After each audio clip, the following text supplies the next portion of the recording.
Hi, I'm Ulysses, And I'm James. and this is Comics Odyssey. Welcome once again. We're going to look at Batgirl number 2 by Kelly Puckett and Damian Scott. Scott Peterson on plotting assists from uh, the year 2000. Thanks for joining us once again. Before we start, I want to ask you to like, comment, and subscribe wherever you're listening to this. That really helps us out. We're trying to get to 1,000 subscribers, and your support means a lot to us. Special thank you to the Substack subscribers, where there's like a lot of extra stuff. You can get a paid subscription there, $2.50 a month. Discount link below, and you get extra content, extra essays, extra video, and also check out comicsodyssey.ca to find the latest issue of Spirit Girl, which is the comic that I'm working on. I'm going to have some copies to show you real soon. And also, this is the first episode of the year, so Happy New Year. Happy New Year. Imagine that I'm blowing in one of those like whistles with the ribbon that rolls out. What's it called? The like a New Year blower thing. I don't know. Party whistle or whatever. So we're gonna start the year off real strong. This is to me, this is the basically a course on how to do a one-shot story. It's one of the strongest single issue stories that I've ever read. So let's jump into it. Such a cool character design, man. Yeah, I love this design. I like this cover. It's a bit ambiguous, but it is a good hook, you know? Yeah. I love the pouches are so huge compared to the little girl. A little bit of Liefeld-esque in there. Yeah, Liefeld would be proud. And we open on a man writing a letter with a broken pen, and he's evidently in prison because you can see the shades, the shade of the prison bars, and there's like a big shine to his ring, which draws attention to his ring, which is really good comic art. Comic arting communicates a lot in here. And the letter is this man is saying, "I'm sorry that I ended up in prison because I tried to be a hero." He's writing to the love of his life, and we later learn that's his wife. He's evidently married. He's got a ring on his finger, and his name is John. Good opener. Yeah. And there's no action to it. It draws you in. You know, it's not like there's an explosion happening. Sometimes it does that sort of big action scene, and it's sort of a flashback, and the story will start with something like, "How did I get here?" sort of thing. If it's a Hollywood movie, there'd be the record scratch sort of thing, and they do a flashback to catch up to where the explosion's happening. But this catches you just as much, and it's just a letter in a hand. Mm-hmm. And it tells you the heart of the story straight away, right? Yeah. Good storytelling.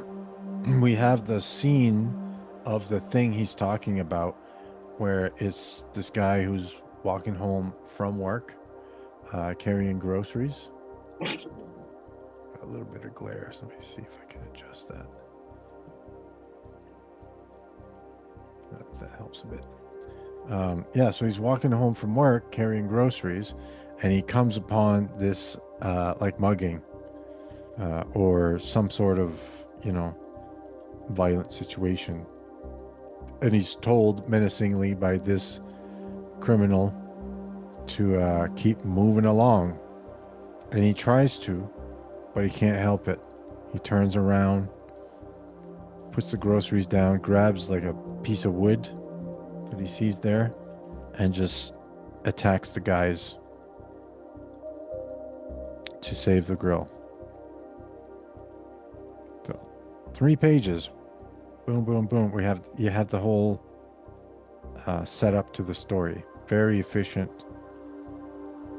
And Damian Scott here, great cartooning, great drawing. Is he doing the inks as well as the pencils? I do believe he is. I think the We can um, find out. We'll answer that question when we get to the page. Damian inks Robert Campanella. Okay. They do make a great team. Yeah. And this is issue 2. By issue 13, I'll show you a sequence in 13. He is grooving. It's an amazing looking book. Here we got like the I recently learned this term Dutch angle, apparently a filmmaking term, where just like so the camera is tilted like this, which tilts the horizon. Yeah. It kind of adds tension or at least visual interest.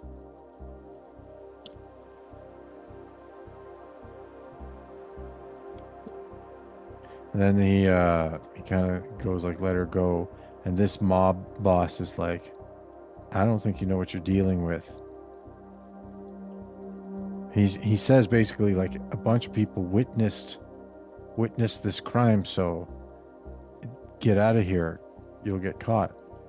And the guy goes like, "You thought I was going to do the smart thing? You got me wrong, buddy." And he sticks a gun in his face. And it looks like he's getting shot, but you know, it's just like speed lines. You're wondering like what happened. His faces get blown off. This is like a great panel here. Hmm. And this is where Batgirl makes her appearance in this book. That's a great use of like a cliffhanger within this, just like a that one page to the next. Yeah. The ad was put in a really nice place too. It wouldn't make a difference so long as it's not on the same page, sort of thing. Mhm. You have to flip the page to go from the speed lines, and you don't know if he's been shot in the face or not. Yeah. Well, exactly. Like they could have put this page here, but the graphic design, you know, it's was smart. They put their ads here so Yeah, that you could get that page turn effect. So that's really good, and that's a great panel, a great action panel. yeah, yeah. The lines have so much like flow and energy to them. So Cassandra Cain, Batgirl, beats these thugs and gives the guy his groceries back. Now, the concept behind this character is that she essentially can't speak. She was raised by an assassin to be an assassin. And in order to do that, they didn't teach her to speak so that the language centers of her brain would instead be used for violence and martial arts and and killing. So she can essentially, you know, in almost a superpower, can read body language to like an incredible degree of precision, which makes her a formidable fighter. That's such Uh, an elegant character design. Like not the physical part, but like to remove language and give her the ability to read people's bodies instead. and in a visual medium, it really puts the onus on the artist to do a lot of heavy lifting here, because there's essentially no dialogue. It's all body language, right? Yeah, So she's working out of Oracle's office because this takes place shortly after the events of No Man's Land, where uh, this Batgirl makes her first appearance in this story here.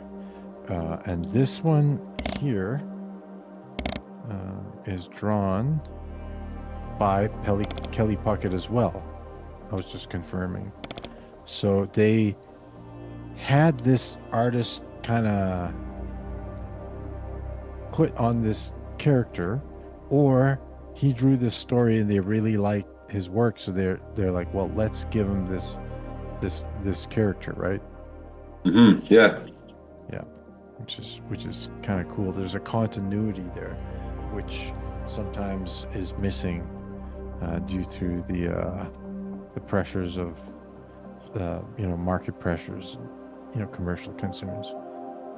I've noticed lately that some issues don't even have the same artist for the entire issue. So the Oracle here has a hard time communicating with Cassandra Cain, Batgirl. She can't speak, and she's saying you got to learn how to read and learn words and learn to speak, right? So we could be more efficient. And she's like, I kind of don't care. She makes talk the blah blah blah hand. Yeah, yeah. But then she finds out that this woman has lost her husband, and she puts it together. It's John from the first page here, right? She's like, I just want my husband back. So Oracle's like, we're gonna find out. I'm gonna find this guy. So Cassandra Crane takes her frustration out on a heavy bag and kicks a hole through it. And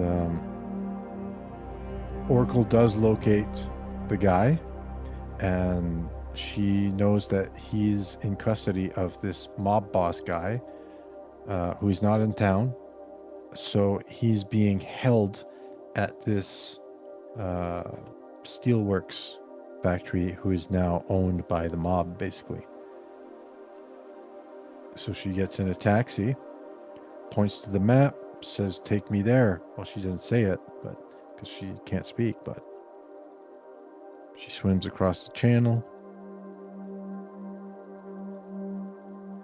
infiltrates the prison. The guard here is clever. He locks them up in the cell and throws away the key, right? This sequence I felt had a bit of storytelling.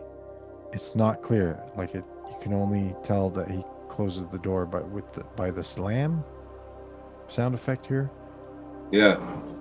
So this part, like each time I read this, I find a bit confusing. But you put it together eventually when the keys get thrown out and she goes for the keys and can't catch them. So she knocks the guy out. See, I thought that she was just picked the lock to get into the cell, and then somehow the equipment was outside of it. That makes much more sense. As soon as you said it out loud, I felt like an idiot. Yeah. Yeah, it's a bit of a confusing sequence, really. Bit of a bump in an otherwise brilliant story. So she finds the guy's in there, but now she's locked in there with the guy, right? So she's like, crap, I gotta get this guy out. And it's interesting, she only knows a few words, right? And the guy says, like, I can feel my ribs moving around. It's bad, isn't it? And she just says, yes. Which is quite effectively done, even though she can only speak a few words.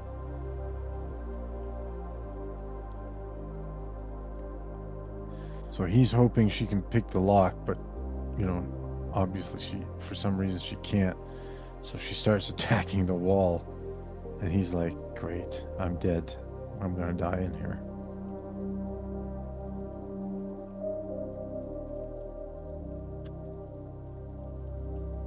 So he starts blacking out and, starts going in and out of it, remembering his wife, feels bad for being stuck in prison. Eventually kind of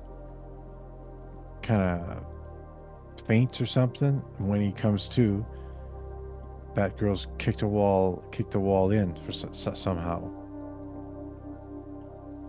And here we start to see like the way that he's really blacking out, expressed by these black panels here. That's a great design of that bottom part of her as a quasi silhouette. Yeah. The cape silhouette. And the more the comic moves along, the more he leans into that. Like, uh, she becomes more and more iconic logo like. We'll see that in a minute. She takes him out onto the roof here, of this compound. He blacks he blacks out, but when he comes to, he sees her dispatching the guys. And this is such a cool sequence here, where we have one guy over the fence where she knocked him out. She knocks this guy over the fence, and she's going after these other guys. It's like a kind of a stealth, mission. It's really cool. Great action.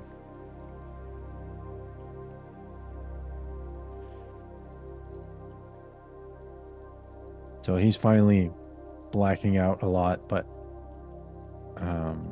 he comes to just enough to give her the note that he was writing in page 1, right? And he says, "Please get this to my wife."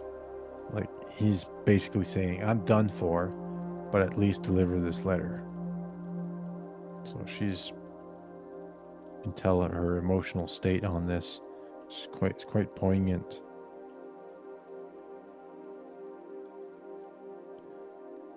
She grabs the letter, and these mob bosses are catching up to her, and she's like, "I'm not going to have any of that." She's not happy about this guy having died. She was quite invested in this man's well-being. So she goes after the guys, and here we see her, as a figure of the night. Yeah, there's really great work here. Go back a page if you don't mind. You could, like, the focus is of the guy who's just died. It's got a great angle. You can see both of them. And it's really portraying this, like, he's just a one-shot character, It's not like you're going to see him before or after this. But because of the way the panel's framed, like, it really portrays a loss, even though you don't know who this guy is outside of the single issue. And that she's pretty upset about it. And then, like you say, the expression, you can see the guys chasing, like, coming up, catching up to her from behind, just sort of barely in the background.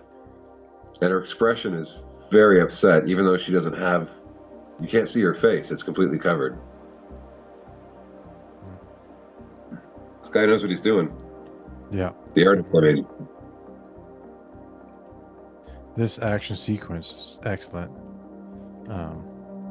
I especially like this one. This was so clever with the angles and everything. This guy starts backing up, and you can see Batgirl here, but she's just the Bat logo. Yeah. Right? And so he starts backing up. He's like, "Ah, crap." But she punches through, and the car goes over the cliff, and you see again the Bat logo here. Goes over the cliff in reverse. The angles from inside the car here, but she's grabbed him by the tie, and she broke open the windshield. So the car goes plunging, but she's holding on to him. That's brilliant. That is such a cool angle. It's so clever. It's so well done. It's so interesting to look at. She's got this guy by the tie. Drops him off there as the cops arrive. I love that sequence. Anyway, Commissioner Gordon here is visiting the wife. He takes off, your husband was a hero, ma'am. And then she gets startled. Batgirl just shows up. Ah! Thought that was a good sequence. And she gives her the letter, and of course she's quite touched by it. "I hope to God you never have to read this, John." But there's a good expression here, so she's obviously in grief, but the next expression is there is like it's a mix of grief and something sweet because it Relief. is her No, it's husband, relief right? in there. Yes, it's closure. Yeah, yeah. So it's like, Like the feeling after a wound has been cleaned. It's still sore, but yeah. And it's also my husband was thinking of me to the last minute, right? It's yeah, something beautiful about that. And the way she's holding the letter here, she's treasuring it, you know. And you would think that's the end of the story, and it's amazing. But then there's a last page that acts as denouement, and this is a brilliant page where Oracle wakes up, like presumably to the noise of Batgirl coming back home or something, and she's staying up and learning her letters. Right? Well, yeah. why does she want to learn to write now? Well, she's understood now the importance of writing. And there's other great stuff too. Earlier on, when she's first told by Oracle, like you got to learn how to do language, and she does the yada yada and expression, Hmm. and then within a page, Oracle uses the same words that she thinks are useless to find the target that she wants to find. You can't do detective work without words, you know? Right, right, right. So she was taught twice in one story how much she's missing out, even if her sort of illiteracy helps her dominate a fight. I didn't even know this before this issue. You told me this, but it's such a cool idea. It's a huge penalty. Everything that happens that isn't fighting, she's penalized. Hmm. And then there's like a meta message on the importance of writing in a story that's well written. You know, Yeah, I feel like this writer uh, doesn't despise the gift of writing. Sometimes you see the attitude of some writers, like almost like they hate writing, or they're like they write angry or something, or it's like, but there's power in this, in the imagination, and in the ability to story tell. there's a great line among writers is that uh, writing a book is just like reading a book, except the book hates you. Yeah, I said I don't like that, right? I think it's great.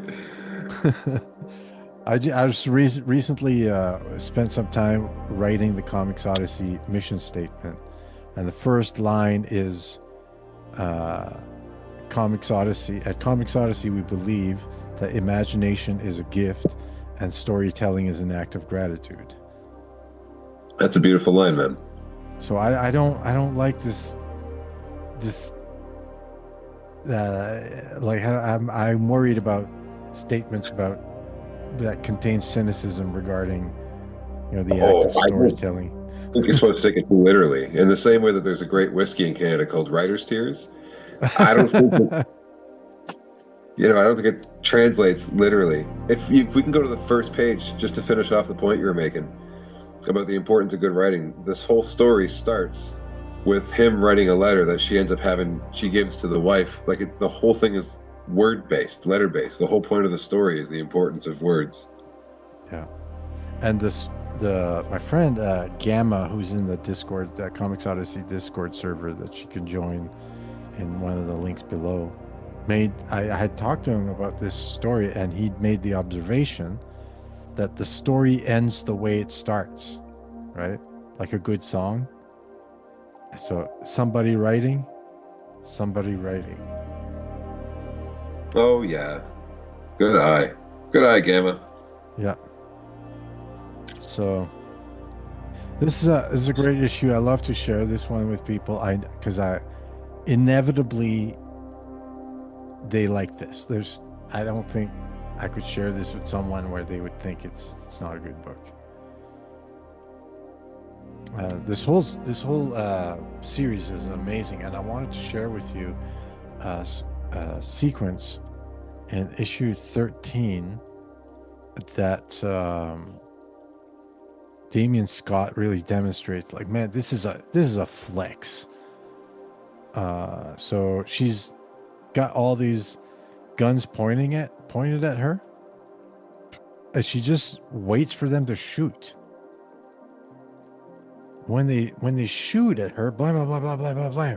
This is the sequence, and I'm not going to That's say beautiful. anything. I'm going to let you guys look at it for a second. Yeah, I can tell exactly what's going on. Isn't this wild? It's so smooth. You can find on Comic Art Fans the original pencils for this. It's incredible. This bullet's coming in. She moves a little bit. It hits there. I love the way the bullet is off panel too. Yeah. Oh, that's a beautiful touch. Yeah. Well, in comics the panels split time, right? Yeah, So the gutter is important in terms of how you express time. So the bullet being overlapping with the gutter, it makes it faster because it's overlapping the sections of time. yeah, Hits there. This one comes here. She moves, hits there. It's just so. The way the time works in this is the bullets coming from the panel before. This is so cool, and the way the hair moves as she uh-huh. jerks back and forth. Like Bret Hart wrestling moves, man. Just excellence of execution. Just just brilliant. And so the rest of the series kind of, Oh, that's awesome too, man. The next page over. yeah, and it mirrors the layout, right? So Yeah, this is how fast the bullets are moving. How fast is she moving, right? Like the expression remains the same across here, that's right. except for a little bit of shading here. This is how fast that she's moving. They barely have time to react. So good. So good. This is a good series. I have about half of it. I want to collect the whole thing. It's not expensive in back issues, so definitely realistic. Batgirl number 2. Thanks for joining us, everybody. Happy New Year once again, and see you in the next one. Happy New Year.